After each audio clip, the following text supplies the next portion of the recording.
नमो अरिहन्ताणं नमो सिद्धाणं नमो आयर्याणं नमो वज्रायाणं नमो लोये सव्यसाहूणं मङ्गलं भगवान् वीरो मङ्गलं गौतमोगणि मङ्गलं कुन्दकुन्दार्यो जैनधर्मोऽस्तु मङ्गलं सर्वमङ्गलमाङ्गल्यं सर्वकल्याणकारकं प्रदानं सर्वधर्माणां जैनं जयतु शासनं जैनं जयतु शासनं सर्वव्यापैकचिद्रूप स्वरूपाय परात्मने सोपलब्धि प्रसिद्धाय ज्ञानानंदात्मने नमः।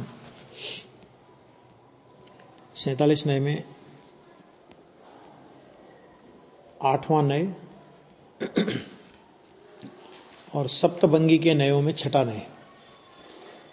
इसमें नास्तित्व अवक्तव्य नय, जैसा अस्तित्व अवक्तव्य नय में आया था ना, कि अस्तित्व कहा गया और अस्तित्व नास्तित्व एक साथ नहीं कहे गए, ऐसा नास्तित्व अस्तित्व अवक्तव्य नय। तो इसी तरह यहां पे नास्तित्व अवक्तव्य नय की चर्चा है। एक पैराग्राफ में गुरुदेव ने पूरा इसका कर दिया है। अस्तित्व अवक्तव्य नय की भांति यह धर्म भी समझ लेना चाहिए। कैसे समझ लेना चाहिए? कि जिस प्रकार अस्तित्व धर्म का कथन करने से नास्तित्व आदि का कथन बाकी रह जाता था, इसीलिए अस्तित्व अवक्तव्य धर्म कहा, उसी प्रकार यहां आत्मा पर रूप से नहीं है। ये नास्तिक हुआ ना, आत्मा पर रूप से नहीं है। तो ऐसा नास्तित्व धर्म कहने से आत्मा स्वरूप से है, ऐसा अस्तित्व का कथन बाकी रह जाता है। सीधी सी बात है कि एक का कहोगे, एक की बात करोगे तो दूसरा उस समय नहीं कह सकते आप। तो आपने जब नास्तित्व कहा कि आत्मा पर द्रव्य पर क्षेत्र काल भाव से नहीं है, तो उस समय अस्तित्व धर्म का कथन बाकी रह गया। और नास्तित्व कहा जा सकता है, किंतु दोनों एक साथ नहीं कहे जा सकते। हाँ, दोनों एक साथ नहीं कह सकते ना आप। इसलिए आत्मा नास्तित्व अवक्तव्य धर्म वाला है।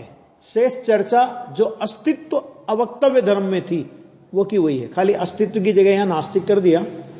और ये अलग एक धर्म है, लेकिन ये समझना कि ये एक अलग धर्म है आत्मा के अंदर। छठा सप्तभंगी का छठा धर्म है। अब सप्तभंगी का अंतिम धर्म, और वो जोरदार है, वो भी अस्तित्व नास्तित्व अवक्तव्य। ये 9वें नंबर का नय है और सप्तभंगी का 7वां भंग है। देखो इसमें बहुत अच्छा लिया है। आत्मद्रव्य अस्तित्व नास्तित्व अवक्तव्य नय से। अब धर्म कौन सा होगा इसका?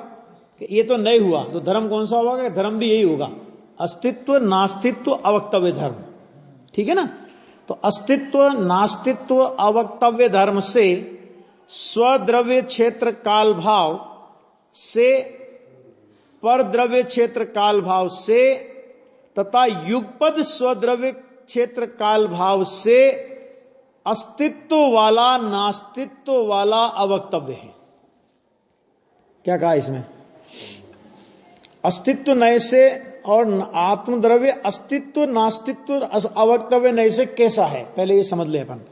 तो कहते हैं कि स्वद्रव्य क्षेत्र काल भाव से 1, परद्रव्य क्षेत्र काल भाव से 2 तथा युगपद स्वद्रव्य क्षेत्र काल भाव से अस्तित्व वाला नास्तित्व वाला अवक्तव्य है। इतना इन्होंने कहा। अब देखिए, स्वचतुष्टय से लोहमय, ये लोहमय क्या है? लोहमय इस उस धनुष का द्रव्य, उसको लिया लोहमय। डोरी और धनुष के मध्य में स्थित, ये उस धनुष का क्षेत्र लिया।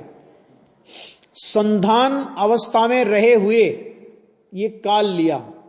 और लक्ष्योन्मुख ये भाव लिया। ऐसे पर चतुष्टय से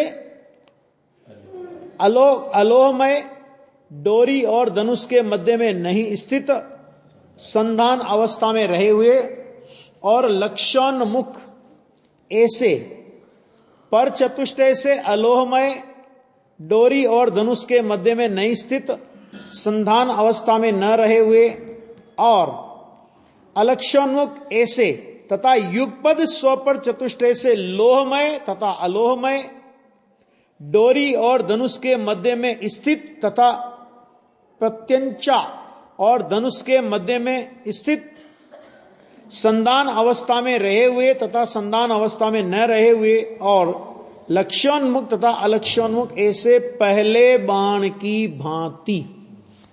अब इतना खुलासा कर दिया। ये अमृतचंद्र आचार्य के शब्द है, एक वाक्य है पूरा का पूरा। अब उसको कोष्टक में फिर खुलासा किया। कैसे? देखो, जैसे पहले का बाण माने कौन? कि जो अस्तित्व नए से जिस बाण का दृष्टांत चल रहा है, उसी बाण पर सप्तभंगी लगानी है ना, क्योंकि उस बाण पर आप इधर सप्तभंगी लगाओगे, इधर आत्मा पर सप्तभंगी लगेगी, बराबर। तो नंबर 1 स्व चतुष्टय की, नंबर 2 पर चतुष्टय की, नंबर 3 युगपत स्वपर चतुष्टय की। तीन अपेक्षा से 3 अपेक्षा आई, स्व चतुष्टय की अपेक्षा, पर चतुष्टय की अपेक्षा, और एक साथ स्वपर चतुष्टय की अपेक्षा। कैसा है वो? कि लोहमय अलोहमय अवक्तव्य है। उसी प्रकार आत्मा अस्तित्व नास्तित्व अवक्तव्य नय से स्व चतुष्टय की, पर चतुष्टय की तथा युगपद स्वपर चतुष्टय की अपेक्षा से अस्तित्व वाला, नास्तित्व वाला तथा अवक्तव्य है। इतना खुलासा इनने किया। अभी गुरुदेव श्री का जो इसमें खुलासा है वो बहुत जोरदार है, और थोड़ा उन्होंने फिर पूरी सप्तभंगी को दोबारा उन्होंने एक बार इसमें रिपीट भी किया है। किसी को याद नहीं रहे तो भूल जाए तो वो भी बताया। देखो, आत्मा में स्वरूप से अस्तित्व है, पर रूप से नास्तित्व है। ये बात तो बराबर है, सभी को ख्याल में है ना? हाँ। अब देखो, वे दोनों धर्म एक के पश्चात एक कहे जा सकते हैं। एक के बाद एक ही तो कहोगे, एक साथ तो दोनों नहीं कह सकते। तो एक के बाद एक कहे जा सकते हैं, परंतु एक साथ नहीं कहे जा सकते। अस्तित्व है, नास्तित्व है, दोनों धर्म एक के बाद एक कहे जा सकते हैं, लेकिन दोनों एक साथ नहीं कहे जा सकते। 4 बातें होगी। अस्तित्व है, नास्तित्व है, दोनों धर्म एक के बाद एक मैंने क्रमशः कहे जा सकते हैं, और दोनों धर्म एक साथ नहीं कहे जा सकते, बराबर। इस प्रकार आत्मा अस्तित्व नास्तित्व अवक्तव्य नाम के धर्मों वाला है। इसका नाम है अस्तित्व नास्तित्व अवक्तव्य धर्म। आगे हाँ, इस धर्म में 3 शब्द आए, इसलिए उनके वाच्य रूप 3 पृथक पृथक धर्म नहीं समझना चाहिए, परंतु तीनों के वाच्य रूप एक धर्म है। और वो धर्म का नाम कौन सा है? अस्तित्व नास्तित्व अवक्तव्य नाम का धर्म है, उस धर्म का नाम, बराबर। ऐसा समझना। इस हाँ 3 शब्द है तो 3 धर्म नहीं हो गए वो। जैसे उत्पाद, वो एक आत्मा में एक उत्पाद व ध्रुवत्व शक्ति है।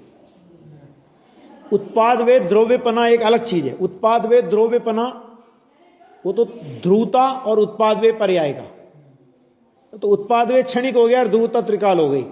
लेकिन जो उत्पाद व ध्रुवत्व नाम की शक्ति है, तो उत्पाद व ध्रुवत्व नाम तो है उसका, उत्पाद व ध्रुवत्व, लेकिन वो शक्ति है, तो वो शक्ति त्रिकाल है। क्या कहा, समझ में आया कुछ? उत्पाद व ध्रुवत्व शक्ति, आत्मा में 47 शक्ति है ना, तो 47 शक्तियों में एक उत्पाद व ध्रुवत्व नाम की शक्ति है। तो उत्पाद व द्रव्य में तो अपन घटित करते थे, कैसे घटित करते हैं कि वो उत्पाद व पर्याय, द्रव्यता वो त्रिकाल, उत्पाद व एक समय का, ध्रुवता त्रिकाल। लेकिन जो उत्पाद व ध्रुवत्व शक्ति है, तो उसमें उत्पाद व वो पर्याय वाला नहीं लेना। वहां उत्पाद व ध्रुवत्व शक्ति वो आत्मा की एक त्रिकाली शक्ति है। बहुत है ये, गंभीरता बहुत है ये नयों में और शक्तियों में, बहुत गंभीरता है। आएगा जब प्रकरण देखेंगे उसका। ऐसा एक धर्म है, ऐसा समझना। अभी इस प्रकार अस्ति नास्ति आदि 7 भंगों का वर्णन पूरा हुआ।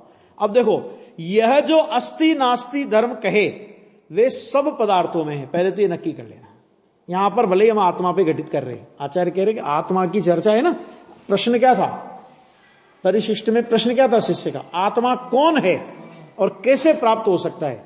तो अभी उस प्रश्न दो प्रश्न खड़े किए थे शिष्य ने, तो उसमें से पहले प्रश्न का उत्तर चल रहा है कि आत्मा कौन है, कैसा है। है ना। अब प्राप्त कैसे होता है वो विधि बाद में बताएंगे। आत्मा कैसा है वो वर्णन पहले बता रहे हैं यहां पे। तो अस्थि नास्ति आदि धर्म कहे वो सब पदार्थों में है। यहां भले आत्मा की चर्चा चल रही है लेकिन है एक एक पदार्थ में। प्रत्येक सूक्ष्म रजकण में भी यह सातों धर्म है। मतलब वो एक एक रजकण अपने द्रव्य क्षेत्र काल भाव से है, एक परमाणु भी, और एक एक परमाणु दूसरे परमाणु की अपेक्षा या दूसरे जीवों की अपेक्षा से वो असत है। दूसरे का उसमें अभाव है, उसका दूसरे में अभाव है। अस्थि नास्ति धर्म है ना। तो एक परमाणु को भी जीव इधर से उधर कर सके, एक परमाणु को भी जीव हिला सके। श्रीमद जी कहते हैं एक सड़े हुए तिनके के दो टुकड़े करने में आत्मा पंगु है। क्यों पंगु है? क्योंकि वो जो सड़ा हुआ तिनका है ना, उस सड़े हुए तिनके में भी अनंत परमाणु है, और अनंत परमाणु में प्रत्येक परमाणु अपने द्रव्य क्षेत्र काल भाव से है। एक परमाणु दूसरे परमाणु के द्रव्य क्षेत्र काल भाव से है ही नहीं। तो जीव के द्रव्य क्षेत्र काल भाव का उस परमाणु में और परमाणु के द्रव्य क्षेत्र काल भाव का उस जीव में सर्वथा अभाव है। जिसमें सर्वथा अभाव है उसमें जीव क्या करेगा, है ना। और मानता पूरे विश्व का अपने को करता है। मेरा अस्तित्व मुझ में है और पर में नहीं है। नक्की हो जाए इतना कि मेरा अस्तित्व मुझ में, मेरा अस्तित्व पर में नहीं। और अपन अपना अस्तित्व कहां कल्पित कर रखा अपन ने कि पर में ही अपन मान रखा है। पर का अस्तित्व उसमें है और मुझ में नहीं है। वो कितना न्याय है एकदम समझो कि बहुत सीधी सी बात है ना कि अगर एक द्रव्य को दूसरे द्रव्य की आवश्यकता पड़े तो प्रश्न ये कि वो द्रव्य क्यों है। फिर वो नहीं आया समझ में कि वो द्रव्य क्यों है। क्योंकि द्रव्य तो कहते ही उसे जो गुण पर्यायों का पिंड हो। गुण पर्यायवत द्रव्यम, तत्वार सूत्र पढ़ते हैं, गुण पर्यायवत द्रव्यम। तो हर द्रव्य के पास अपने अनंत गुण और अपनी तीनों काल की पर्याय हैं। एक समय के लिए भी वो द्रव्य पर्याय से खाली नहीं। दूसरा द्रव्य उसमें क्या करे, और अगर दूसरे द्रव्य को उसमें कुछ करना पड़े, मुझे मना दूसरे द्रव्य को उसमें करना पड़े तो कहते तेरी आवश्यकता क्या है फिर विश्व में। मैं ही कर लूंगा ना ये काम। तो फिर नहीं, लोक में नहीं होता। अपन ने कोई मुनीम रखा और सेठ ने कोई ऑर्डर दिया मुनीम को, और मुनीम कहे जी ये काम तो आप ही कर लो। जब नहीं कर लूंगा तो तेरी क्या जरूरत है फिर यहां पे। तो मुझे ये काम करना है, दुकान की साफ सफाई, ये सफाई क्यों नहीं हुई, तो आप नहीं कर सकते क्या। तो बेटा मैं तो सब कर सकता हूं, लेकिन जब मैं कर सकता हूं तो फिर तेरी जरूरत क्या है यहां पे, ये बता। तुझे तनख्वाह किस बात की दूं मैं, नहीं आया समझ में। तो इसी तरह जब हर द्रव्य में अपने अपने अनंत गुण हैं और एक द्रव्य दूसरे द्रव्य से कहे कि तू मेरा ये काम कर, कि भाई जब मुझे ही ये तेरा काम करना है तो फिर तेरी विश्व में जरूरत क्या है ये बता पहले। तेरे पास अनंत शक्तियां हैं, तेरे पास परिणमने की शक्तियां। कर्ता कर्म अधिकार में एक बहुत अच्छा कलश आया। उस कलश में यह कहा कि जब सब द्रव्यों में परिणमन स्वभाव है एक बात, और प्रत्येक द्रव्य के परिणमन स्वभाव में कोई विघ्न नहीं है, माने एक द्रव्य के हर द्रव्य के परिणमन, हर द्रव्य का परिणमन हो रहा है और प्रत्येक द्रव्य के परिणमन में कोई बाधा नहीं है, तो फिर एक द्रव्य दूसरे द्रव्य के परिणमन को करे, इस बात की आवश्यकता तो सिद्ध करो पहले। कर सकता है कि नहीं कर सकता वो तो बाद में नक्की करेंगे, लेकिन पहले ये तो नक्की करो कि एक द्रव्य को दूसरे द्रव्य का कुछ करने की आवश्यकता भी है क्या। जब आवश्यकता नहीं तो करे क्यों वो। और अगर वो करेगा तो अगर एक ये द्रव्य ए द्रव्य ए और द्रव्य बी, अगर ए द्रव्य बी द्रव्य का काम करने गया तो ए द्रव्य का काम उस समय किसने किया, और बी द्रव्य का काम वो करने गया तो क्या बी द्रव्य उस समय काम रहित था, उसमें कोई काम नहीं हो रहा था कि ए को उसका काम करना पड़ा। और यदि उसमें कोई काम नहीं हो रहा था तो जिसमें काम नहीं होवे वो होता है निकम्मा, और निकम्मी कोई वस्तु जगत में नहीं होती, क्योंकि हर वस्तु में वस्तुत्व नाम का गुण है, परिणमन शक्ति है, वस्तुत्व नाम का गुण है, द्रव्यत्व नाम का गुण है है ना, न्याय से विचार करो ना, सट कारक से विचार करो। हर द्रव्य में कर्ता, कर्म, करण, संप्रदान, अपादान, अधिकरण नाम का कारण है। तो कोई कहे कि भैया नहीं कर्ता नहीं है लेकिन साधन है। अरे साधन क्यों होगा जब हर द्रव्य में साधन नाम का गुण है, हर द्रव्य में अधिकरण नाम का गुण है। कि नहीं मैं तो आपके लिए ये काम करता हूं, तो भूल जा, मेरा संप्रदान मुझ में और तेरा संप्रदान तुझ में, है ना। तो मैंने तो आपके लिए किया। कि क्या किया मेरे लिए? जो भी काम द्रव्य करता है वो अपने लिए करता है, क्योंकि द्रव्य का संप्रदान उस द्रव्य में है। किसके लिए? संप्रदान का मतलब क्या होता है? किसके लिए किया आपने, तो संप्रदान नाम का गुण है। नक्की तो करो, कहीं से भी आप ये सिद्ध नहीं कर सकते कि एक द्रव्य दूसरे द्रव्य का कुछ भी कर सकता है। चाहे चार अभाव ले लो, चाहे सट कारक ले लो, चाहे अस्ति नास्ति धर्म ले लो, चाहे त्यागोपादान शून्यत्व ले लो, अकार्य कारणत्व शक्ति ले लो, 6 सामान्य गुणों से समझ लो, ये किसी तरह से सिद्ध नहीं होता। हां, अज्ञानी के अज्ञान में ऐसी कल्पना खड़ी होती है और उस कल्पना का कोई आधार नहीं होता। क्यों? क्योंकि जिसका आधार होवे उसका नाम कल्पना नहीं कहते। बात समझ आ रही कि नहीं आ रही? बहुत विचार करना पड़ेगा। वस्तु स्वरूप है, ऐसा नहीं है दो द्रव्य की, एक द्रव्य दूसरे द्रव्य की क्रिया को करता है, ऐसा मानने वाले को अमृतचंद्र आचार्य ने जिनेंद्र भगवान के मत से बाहर कहा है।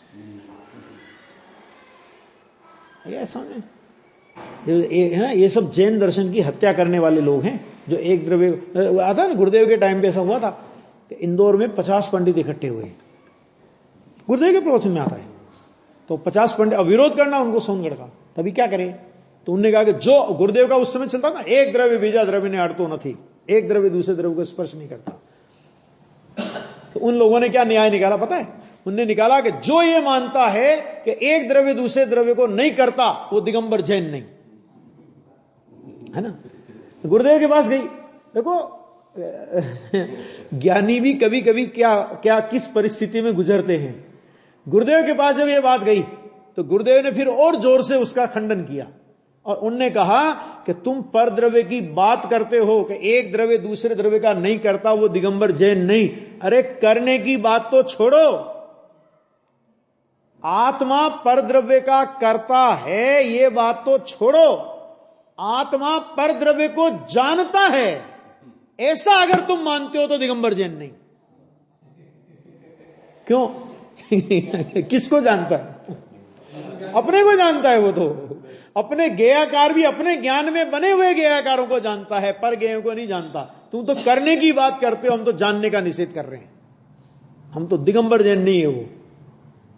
ऐसा है, क्या करे? कितना अभी देखो कितना गृहीत मिथ्या। अब ये सिद्धांत रूप से स्वीकार, हाँ एक द्रव्य दूसरे द्रव्य का करता नहीं। और जब उसको प्रैक्टिकल में लगाया जाए, उदाहरण बना करके लगाया जाए, है ना, क्या लगाया जाए कि चाकू से सब्जी के 2 टुकड़े नहीं होते, तो नानी याद आती है फिर, अरे ऐसा थोड़ी हो सकता है, ऐसा थोड़ी हो सकता है। तो भाई साहब एक बात बताओ, पुद्गल में पूर्ण गलन स्वभाव है कि नहीं है? तो पुद्गल जुड़ना बिखरना, ये पुद्गल का परिणाम है कि नहीं? तो सब्जी पुद्गल है कि जीव है? तो पुद्गल में पूर्ण गलन स्वभाव है, तो अपने गलन स्वभाव के कारण उसके टुकड़े हुए, चक्कू से टुकड़े हुए, ये बात कहां से लाए तुम? मैंने किए वो तो है ही नहीं, मैंने किए वो तो बहुत दूर है। समझ आएगा कि नहीं आएगा? ऐसे घटित। और मैं वहां लोग कर्ता, देखो आचार्य कुंद देव को इसी कर्ता कर्म के भ्रम को मिटाने के लिए कर्ता कर्म अधिकार लिखना पड़ा, और सबसे बड़ा अधिकार है वो। और उन्होंने पर द्रव्य का कर्ता आत्मा है यहां से शुरुआत ही नहीं की। ध्यान से सुनना जरा, बहुत गंभीर बात है। कर्ता कर्म अधिकार में शुरुआत कहां से की? कि यह जीव ये जीव जब तक आत्मा और आश्रव का भेद नहीं जानता, तब तक राग का कर्ता होता हुआ कर्म का बंद करता है। मैंने वहां राग के कर्तत्व से शुरुआत करी उनने कि तू राग का कर्ता भी अपने को मानेगा, तब तक तू अज्ञानी, मिथ्या दृष्टि, महासंसारी, पाखंडी। ये शब्द लिखे गोदे, परद्रव्य के कर्ता पर। क्यों? उन्होंने कहा कि जीव अजीव अधिकार में हम परद्रव्य की भिन्नता तो बता चुके। जीव का अधिकार जीव को दे दिया हमने, अजीव का अधिकार अजीव को दे दिया। जीव अधिकार, देखो जीव अजीव अधिकार, अधिकार का मतलब क्या होता है? अधिकार का मतलब क्या होता है? अधिकार का मतलब होता है मालिकपना, ठीक है ना। अधिकार का मतलब क्या होता है? इसमें मेरा अधिकार है, अधिकार है मतलब मेरा मालिकपना है। तो उन्होंने कहा कि जीव अजीव अधिकार, तो जीव अजीव अधिकार का मतलब क्या? जीव पर अजीव का अधिकार, या अजीव पर जीव का अधिकार, ऐसा, या जीव पर जीव का अधिकार और अजीव पर अजीव का अधिकार। ये है बस, समझे क्या करे इसका। तो आ गया भैया, मुझ में नहीं है, इसलिए न तो किसी पर वस्तु से मुझे सुख है और ना किसी से दुख है। पर वस्तु मेरे सुख और दुख में अकिंचित करे नहीं। प्रैक्टिकल समझ लो इसका।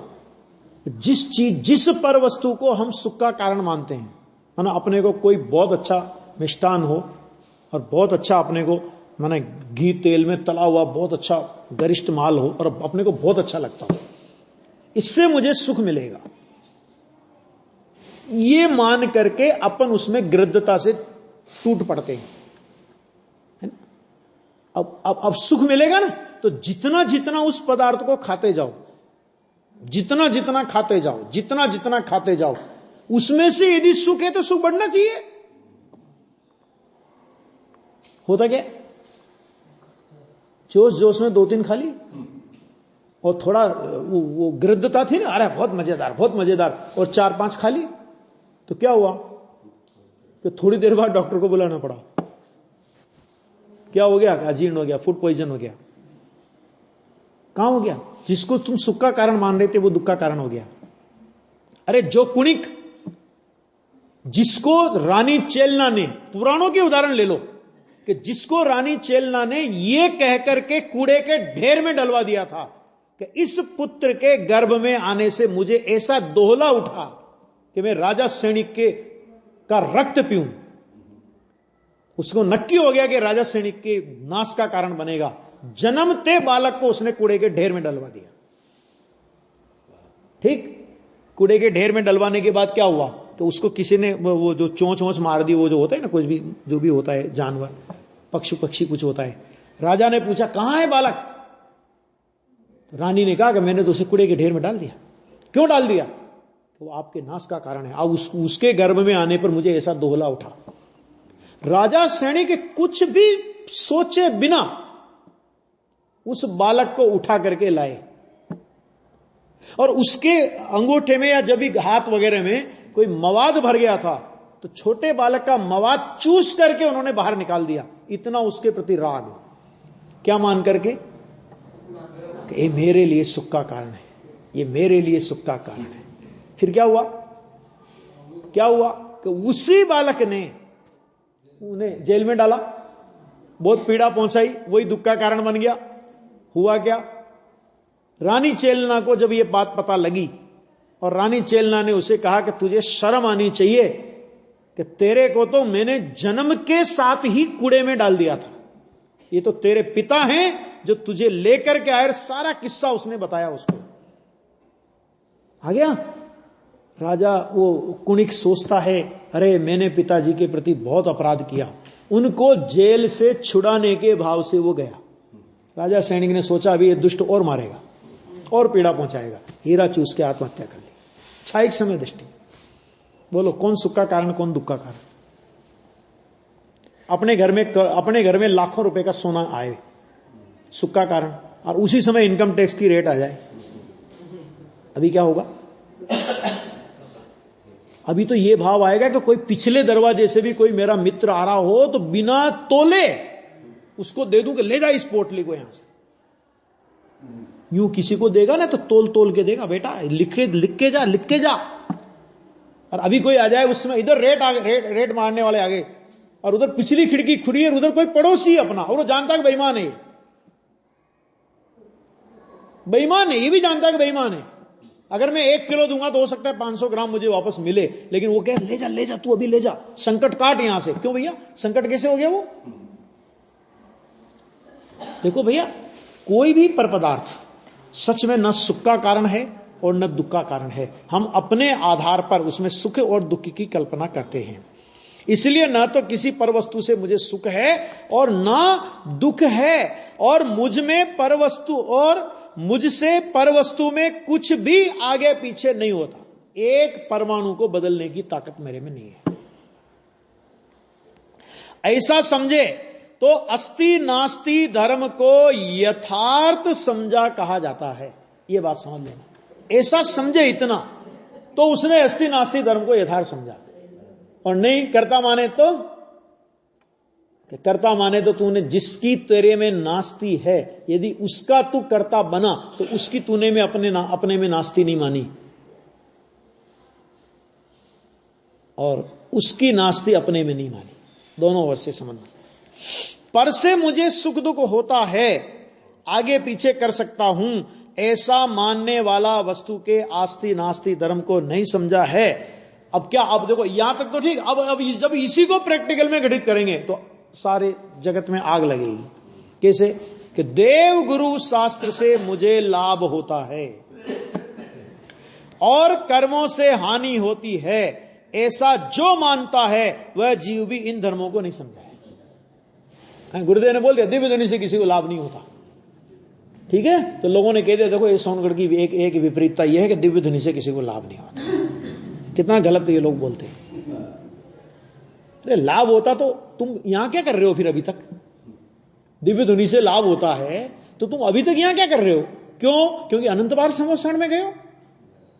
भगवान की दिव्य ध्वनि अनंत बार सुनी है, अनंत बार। रत्न के दीपक है ना, और कल्प वृक्ष के पुष्पों से भगवान की पूजा की है। स्वर्ण के थाल में, यहां तो पूजा में बोलते ही है खाली कंचन झारी निर्मल नीर, और वो लोहे की झारी होती है स्टील की। वहां सच में सोने की झारी और निर्मल नीर होता है, देवों का नीर होता है ना। और पुष्प माने वो कोई वो वनस्पति काय नहीं होता, कल्प वृक्ष वो पृथ्वी काय होते हैं। तो उनके पुष्पों से, मणि रत्न के दीपकों से भगवान की पूजा की अनंत बार, और भगवान की दिव्य ध्वनि अनंत बार सुनी। अगर दिव्य ध्वनि से लाभ होता तो मारीच को तो हो गया होता, अपन लोगों को तो हो गया होता, फिर तो क्या है। और कर्मों से हानि होती है, कि ऐसा नहीं है। कर्मों से हानि होती तो अब तक आत्मा मिट गया होता, क्योंकि अनंत बार निगोद में, निगोद से ज्यादा कर्मोदय तो नहीं है ना कहीं भी। सबसे ज्यादा भाव कलंक की प्रचुरता कहां है? निगोद में। निगोद से अलावा तो, निगोद के अलावा तो भाव कलंक की प्रचुरता नहीं है। और भाव कलंक की भी प्रचुरता है और द्रव्य कर्म का भी वहां पे प्रचंड उदय है। उससे ज्यादा उदय क्या होगा? लेकिन जीव का बिगाड़ हुआ। जीव निगोद से निकला तो पूरा पूरा निकला है, कुछ घिस पिच के निकला? कुछ ज्ञानवान गुण कुछ कम हुए कि नहीं? कि नहीं हुए। कि ऐसा जो मानता है कि उससे मेरा हानि होती है, उससे लाभ होता है, वह जीव भी इन धर्मों को नहीं समझा है। क्योंकि जिसका अपने में अभाव है, न्याय, जिसका अपने में अभाव है वह अपने में अपने को लाभ हानि कैसे कर सकता? नक्की देखो, दो बातें। श्रद्धा के धरातल पर पहले यह निर्णय आता है ना। अभी एकदम चारित्र में यह परिणति आ जाएगी, ज्ञानी को भी विकल्प आ जाता है। आपने मेरा बहुत उपकार किया, ऐसा विकल्प ज्ञानी को भी आ जाता है। बोलने का आए ना, तो समय सार की 5वीं कथा में क्या लिया? क्या निज वैभव के जन्म की जहां बात की अमृत कुंद आचार्य देव ने, तो टीकाकार ने क्या निकाला? क्या तीर्थंकर परमात्मा से लेकर और हमारे गुरु ने हमको अनुग्रह पूर्वक शुद्धात्मा का उपदेश दिया, और उससे हमारे निज वैभव का जन्म हुआ। अनुग्रह पूर्वक मैंने हम पे कृपा करके। और तीसरी गाथा में कह के आए हो कि एक द्रव्य दूसरे द्रव्य का करता नहीं है। देखो भाई, हाँ वही आचार्य कि एक द्रव्य दूसरे द्रव्य का करता नहीं। और 5वीं गाथा में कह रहे हो हमारे गुरु ने अनुग्रह पूर्वक हमें उपदेश दिया, उससे हमारे वैभव का जन्म हुआ। देखो, वस्तु स्थिति का स्वीकार और विनय की भाषा, दोनों का भेद समझ लो। तो वस्तु स्थिति का स्वीकार करने वाला ज्ञानी एक द्रव्य को दूसरे द्रव्य का कर्ता कभी 3 काल में नहीं मानता। लेकिन जब भाषा विनय की हो तब यही बोलेगा कि आपका हम पर अनंत अनंत उपकार है। गुरुदेव बोलते थे ना, कुंद कुंद आचार्य देव का हमारे ऊपर अनंत अनंत उपकार है। अब मैं पूछूं, गुरुदेव से पूछूं कि ये बताओ महाराज, आप हुए 2000 साल बाद, कुंद कुंद आचार्य आपसे 2000 साल पहले हो गए, आपने उन्हें देखा नहीं, उन्होंने आपको देखा नहीं, फिर उनका आप पर अनंत उपकार है, ये कैसे कह सकते हैं? है ना? लेकिन कुंद कुंद आचार्य के ग्रंथ पढ़े, हाँ नहीं देख उपकार है ना? तो क्यों बोलते हैं ना, क्यों बोलते हैं कि उनके उपदेश से अपने को अपने में लाभ हुआ। उनका उपदेश तो सबके लिए खिला, कुंद कुंद आचार्य ने समय सार सबके लिए लिखा, लेकिन जिनने उसको पढ़कर अपनी योग्यता से लाभ प्राप्त किया, तो विनय की भाषा में यही बोलेगा कि प्रभु आपका हम पर अनंत अनंत उपकार है। गुरुदेव श्री का प्रवचन बहुत लोग सुनते हैं, तो बहुत लोगों को बहुमान भी आता है ना? और बहुत से लोग ये भी कहते हैं कि साहब ये तो सबको श्वेतांबर बना देगी। वहां ना पूरे दुनिया में कितने % मुमुक्षु हैं? जैनियों में कितने % मुमुक्षु हैं? गिनती पे। और मुमुक्षु से अलग वर्ग कितना बड़ा है? उनको नहीं आता। क्यों नहीं आता? ठीक है, सबकी योग्यता है ना, उसमें क्या है? तो जिनको लगता है तो वो विनय की भाषा आएगी तभी क्या बोलेंगे? बहन श्री का एक शब्द याद रखना, आत्मा शब्द बोलना सीखे हो तो गुरुदेव के प्रताप से। युगल जी साहब ने एक बात बहुत अच्छी बोली थी एक बार, कि इस युग में गुरुदेव ने समय सार का विमोचन किया है। विमोचन का मतलब समझे? कोई किताब छपती है ना, तो छपती तो उसकी ओपनिंग करते हैं अपन। ओपनिंग में ना उसको पैक किया और उसको फिर पब्लिश करते हैं, मतलब लोगों को दिखा करके उसका विमोचन करते हैं। बाबूजी बोलते थे गुरुदेव ने समय सार का विमोचन किया, जिनवाणी का पन्ना खोलना गुरुदेव ने सिखाया। ये कौन सी भाषा है? ये विनय की भाषा है। और ऐसा का ऐसा ही मान ले तो कि गुरुदेव ने हमारे ऊपर अनंत उपकार किया, तो गुरुदेव को नहीं मानता तू। अगर ऐसा ही मानता है तो, ऐसा मानता है तो तू गुरुदेव को ही नहीं मानता, और ऐसा कहता भी नहीं है तो भी गुरुदेव को नहीं मानता। कहने में ऐसा ही आएगा कि हे पंच परमेष्टि भगवंतो, आपका हम पर अनंत अनंत उपकार है। और 1% भी उपकार माने तो पंच परमेष्टि का विराधक है, और बोले नहीं तो भी पंच परमेष्टि का। क्यों? बोलना तो ऐसा ही पड़ेगा, बोलने की भाषा यही होगी, लेकिन मान्यता अलग प्रकार। मान्यता वस्तु स्वरूप के अनुरूप होती है और बोलने की भाषा निमित्त प्रधान होती है ना? बोलने में आता है। तो वो यहां पे कहते हैं, देखो अब ये आ गया ना कि नहीं कर सकता, ये हो गया। अब देखो, नरक के जीव को अग्नि या शीत का दुख नहीं है। अभी पढ़ा अपने, अभी अपना पहली डाल चली, उसमें क्या आया? मेरु समान लोह गली जाए, ऐसी शीत उष्णता था। कहा अब इतना दुख है, इतना दुख है, इतना दुख है। अरे भैया, उस पहली लाइन पे ध्यान दे लो, मोह महा मद पियो अनादि। वहां पर भी सर्दी का दुख नहीं है, वहां पर भी गर्मी का दुख नहीं है। मुझे सर्दी लगी, मुझे गर्मी लगी, इस मान्यता का दुख है। नहीं तो ये नहीं कहते पंडित जी, बाहर नार की कृत दुख भोगे, अंतर सुख रस घटा घटी। जिन पंडित दौलत राम जी ने नरकों के इन दुखों का वर्णन किया, वही पंडित दौलत राम जी भजन में कहते हैं, बाहर नार की कृत दुख भोगे, अंतर सुख रस घटा घटी। देखो भाई, दुख हमेशा मोह और कसाई के अनुसार होता है। जितना मोह, जितना कषाय, उतना दुख। जितना मोह का अभाव, उतना दुख का अभाव। पर संयोग वास्तव में दुख नहीं है और दुख का कारण नहीं है। उस संयोग में लक्ष्य जाता है तो दुख होता है। समय दृष्टि नारकी, नरक में भी मिथ्या दृष्टि नारकी की अपेक्षा सुखी है। संयोग नहीं बदले वहां पे। ऐसा नहीं है कि समय दृष्टि नारकी के लिए वहां नरक में एयर कंडीशन लग गया होगा कि नहीं देखो भैया समय दृष्टि है, जरा ध्यान रखो इसका। ऐसा है कुछ व्यवस्था है? वीआईपी ट्रीटमेंट मिलता है कि नहीं मिलता समय दृष्टि नारकी को नरक में? नहीं मिलता ना? कि मिलता है? थोड़ी वीआईपी सुविधा नहीं मिलती उसको? नहीं मिलती। बाहर की परिस्थिति वही, लेकिन अंतर अभिप्राय बदल गया तो अज्ञानी जिन संयोगों से दुख मानता है, ज्ञानी उन्हीं संयोगों को ज्ञान का ज्ञेय बनाता हुआ कसाय के अनुसार दुखी होने पर भी जितनी कसाय मिटी उतना सुख का घटाघटी करता है। संयोग तो वो के वो है, उससे क्या फर्क पड़ता है? तो अग्नि का दुख, शीत का दुख नहीं है। क्यों नहीं है? क्योंकि उससे तो आत्मा नास्ति रूप है। आत्मा की उसमें नास्ति और आत्मा में उसकी नास्ति। तो जो आत्मा में आया ही नहीं। देखो सच में ज्ञान की पर्याय में अभी जरा विचार करना, नरक में शीत अवस्था है, तो ज्ञान की पर्याय में शीत अवस्था का ज्ञान होता है। सचमुच में तो क्या होता है? शीत अवस्था का ज्ञान होता है।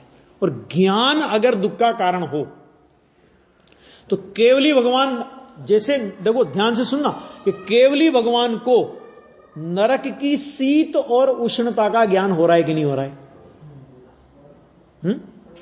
हो रहा है ना। और अनादि अनंत काल तक, अनादि अनंत काल की पर्याय नरक की शीत और उष्णता की अनादि अनंत काल की पर्याय। नारकी को तो जितने काल वहां रहेगा उतने काल ज्ञान होगा, भूल जाएगा। और केवली भगवान को तो तीनों काल की शीत उष्ण की पर्याय, नरक गति की पर्याय, तीनों काल की पर्यायों का वर्तमान वत ज्ञान हो रहा है कि नहीं हो रहा? फिर केवली भगवान को गर्मी लगती है कि सर्दी लगती है, मुझे बताओ जरा। क्योंकि ज्ञान में सर्दी और गर्मी का प्रवेश नहीं होता, क्योंकि सर्दी और गर्मी वो रूपी पदार्थ का परिणमन है और ज्ञान अरूपी है। सच में ज्ञान उस सर्दी और गर्मी संबंधी अपने ज्ञेयाकार को जानता है, उस सर्दी गर्मी को नहीं जानता। और अज्ञानी क्या मानता है कि वास्तव में ज्ञान की पर्याय में तो उस नारकी को भी वो सर्दी और गर्मी ज्ञेय रूप आई है। क्या कहा? वो ध्यान से सुनना, गजब गजब न्याय है ये।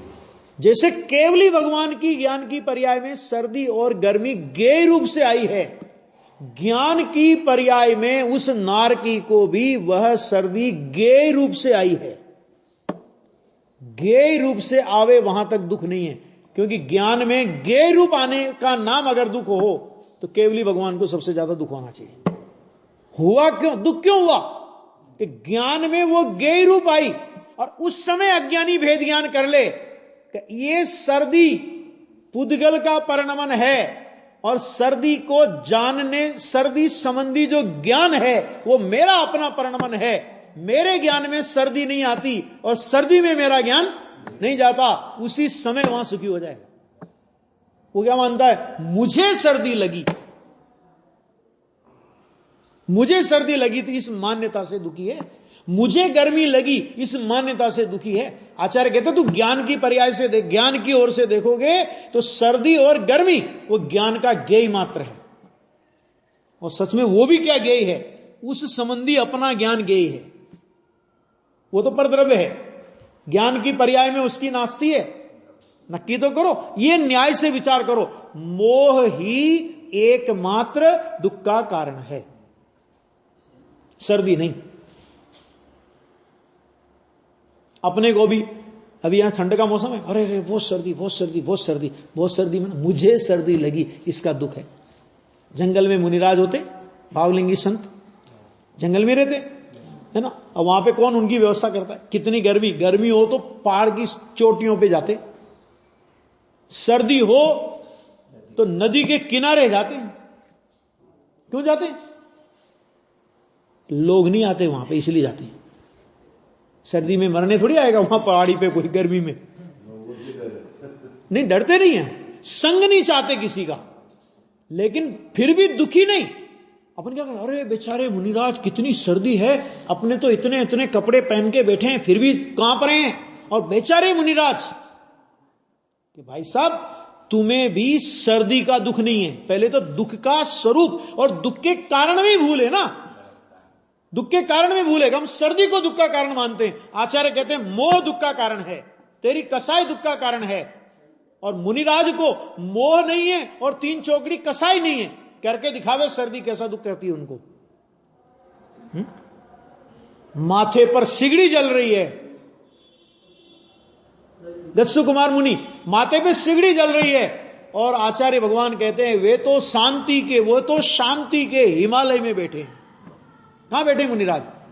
दुनिया को लगता है कि मुनिराज के सिर पे सिगड़ी जल रही है, बेचारे मुनिराज जल रहे हैं, और मुनिराज कहते हैं अरे हम तो शांति के हिमालय में बैठे हैं, हम तो अंदर में चैतन्य की वो ठंडी ठंडी बर्फ उसकी हवा ले रहे हैं। हम तो, तुमको दिख रहा है जल रहे हैं, हम तो आनंद में मौज कर रहे हैं। उधर शरीर जल रहा है और आत्मा केवल ज्ञान की तैयारी कर रहा है।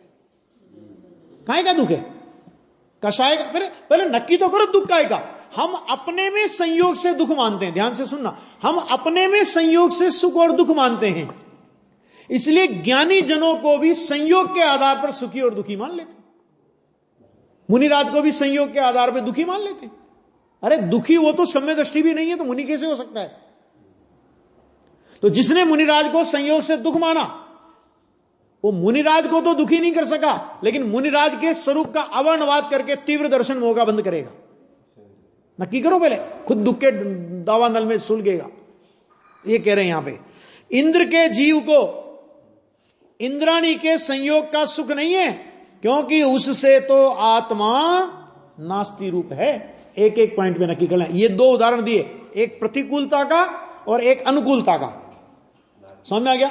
इंद्र और इंद्राणी, ये इंद्राणी का अनुकूलता का उदाहरण है ना। किसी इंद्राणी का आज तक कभी तलाक नहीं हुआ, इंद्र से हुआ है? अनबन हुई उनके आपस में, अनबन होकर के कि चलो मैं तुमको तलाक का नोटिस भेजती हूं, कभी किसी इंद्राणी का नहीं। मैंने वो अनुकूलता का उदाहरण, आपस में अत्यधिक प्रेम, दोनों मोक्ष मार्गी,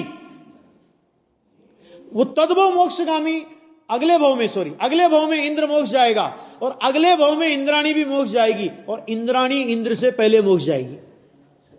बोलो आ गया? तो ये अनुकूलता का उदाहरण दिया और नरक का उदाहरण दिया प्रतिकूलता का। अब इन दो उदाहरणों के माध्यम से जगत में जो जो भी अपने को अनुकूल लगते हैं और अपन उनसे अपने को सुखी मानते हैं, जगत में जो जो भी अपने को प्रतिकूल लगते हैं और अपने को अपन उनसे दुखी मानते हैं, पहले नक्की करो कि कोई जगत में अनुकूल प्रतिकूल है ही नहीं, और किसी पर द्रव्य के कारण मुझे दुख भी नहीं होता और मुझे सुख नहीं होता। क्यों नहीं होता? उसका लॉजिक है कि सुख और दुख आत्मा का अरूपी संवेदन है। कैसा है आत्मा का? वो अरूपी संवेदन है ना। हमें आपसे पूछो सुख है, आप अरे हम तो बहुत सुखी हैं। अच्छा बताओ ना जरा कैसा होता है सुख? अरे भैया हम तो बहुत दुखी हैं। भाई जरा बताओ ना दुख कैसा होता है? कि बताया नहीं जा सकता, वेदन किया जा सकता है, क्योंकि वो अरूपी है। तो अगर सुख और दुख अरूपी संवेदन है तो अरूपी का कारण भी अरूपी ही होना चाहिए, रूपी कभी उसका कारण नहीं हो सकता। ये नक्की करो पहले। ये सामान्य चर्चा नहीं है, बहुत जोरदार चर्चा है।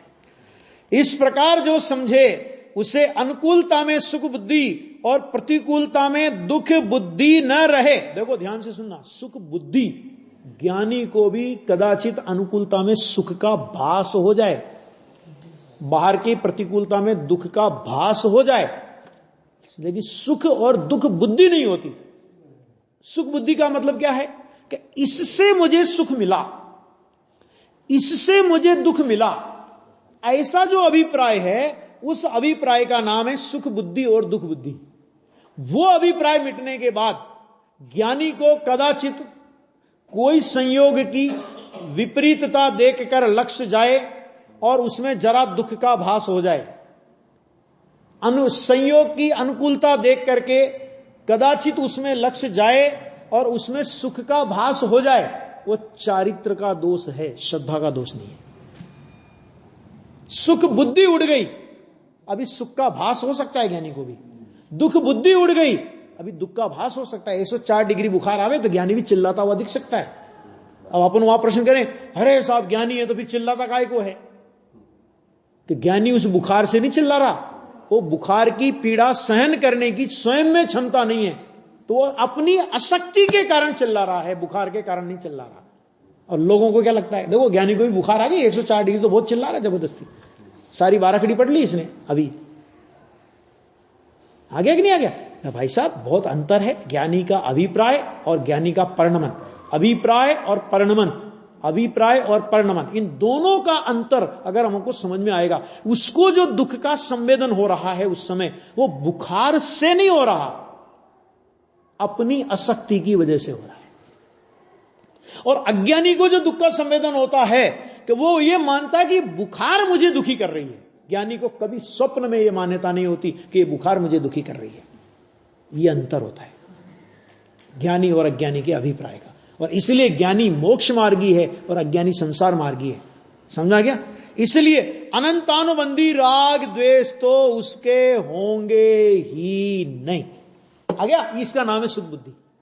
अनंतानुबंधी राग द्वेष हो तो वो सुख बुद्धि और दुख बुद्धि कहलाएगी। और मिथ्यात्व और अनंतानुबंधी चले जाने के बाद चारित्र दोष के कारण कदाचित सुख दुख का भास हो तो वो सुख बुद्धि और दुख बुद्धि नहीं कहलाएगी, वो चारित्र का दोष कहलाएगा। इस प्रकार वस्तु स्वरूप समझते ही अनंत राग द्वेष दूर हो जाते हैं। क्या गजब बात है! कितने राग द्वेष दूर हो गए? अनंतानुबंधी। भाई साहब, अनंत राग द्वेष दूर हो गए। अब वो अनंत राग द्वेष दूर हो गए, उसकी किसी को कीमत ही नहीं आती। अनंत राग द्वेष दूर हो गए, उसकी किसी को कीमत नहीं है ना। और 2-5 जोड़ी कपड़े रखता हो, अभी गृहस्थ अवस्था में कितने कपड़े रखते होंगे? अधिक से अधिक अपन कितने रखते हैं? अधिक से अधिक कितने जोड़ी? खुलाता नहीं हूं पोल, ऐसे बोल देता हूं मैं, है ना। ज्यादा से ज्यादा कोई रखेगा कि बहुत से बहुत रखेगा, मैं कहता 100 जोड़ी, इससे ज्यादा तो नहीं रखेगा ना महिला वर्ग में। पुरुष वर्ग में तो इतने भी नहीं होंगे, 10-20 जोड़ी होंगे मान लो। वो 10-20 जोड़ी या 100 जोड़ी कपड़े छोड़ करके तो ये मानता है कि मैंने सब छोड़ दिया, और उसने अनंत छोड़ा है। क्या कहा? कितना छोड़ा? कि उसने अनंत छोड़ा है, उसकी कोई कीमत नहीं आती उसको, जगत को उसकी कोई कीमत नहीं आती। और शरीर पर वस्त्र का टुकड़ा नहीं देखे सारी दुनिया वाह वाह वाह वाह वाह वाह, क्या त्यागी है, क्या त्यागी है, क्या त्यागी है। और फिर त्यागी के नाम पे कुछ ही करे वो, क्योंकि लाइसेंस मिल गया ना उसको त्यागी का। फिर कुछ ही करे वो, समाज में झगड़े करावे, समाज में फूट डाले, जिन शासन के विरुद्ध प्रलाप करे, कुछ ही करे, उसके बाद लाइसेंस मिल गया उसको। ये नहीं चलेगा। तुमने कितने कपड़े छोड़े, तुमने कितना घर छोड़ा? कि तुमने 1 घर छोड़ा होगा, 2 घर छोड़े होंगे, 3 घर छोड़े होंगे। उस सम्यक दृष्टि धर्मात्मा ने अभिप्राय में से अनंत घरों को अपना मानना छोड़ दिया। इसका नाम अनंतानुबंधी का राग द्वेष छूटा। कीमत नहीं आती उसकी। थोड़ा सा बाहर गाई छोड़ दिया, हो गया काम, है ना। ये कह रहे हैं यहां पे, वस्तु स्वरूप समझे बिना अन्य चाहे जितने बाह्य उपाय करे, चाहे जितने करे, चाहे जितने, कितना, किसमें कितना समेट लेना, यम नियम संयम आप कियो, पुण्य त्याग विराग अथाग लयो, वनवास लयो, मुख मौन रहो, दृढ़ आसन पद्म लगाई दियो, बहुत सारा गिनाया। और फिर लिखा, यह साधन भार अनंत कियो, तदपि कछु हाथ हजू न परो, अब क्यों न विचारत है मन से, कुछ और रहा इन साधन से, बिन सदगुरु कोई न भेद कहे, मुख आगल है यह बात कहे। कि तेरे ये है उसका अर्थ। तथापि अनंतानुबंधी राग द्वेष दूर नहीं हो सकते, और ये अनंत संसार का कारण है, ये पता नहीं पड़ता। आ गया? अस्ति नास्ति धर्म द्वारा वस्तु का स्वरूप समझने से पर से भिन्नत्व का भान होकर स्वाश्रय से सच्चा सुख प्रकट होता है। नक्की करना, वस्तु स्वरूप क्या है? वस्तु स्वरूप को समझने का ही एकमात्र अपने पास बस उपाय है, और कुछ अपन नहीं कर सकते। वस्तु स्वरूप अपन समझ सकते हैं, बस हो गया पूरा। आगे इसकी चर्चा और करेंगे।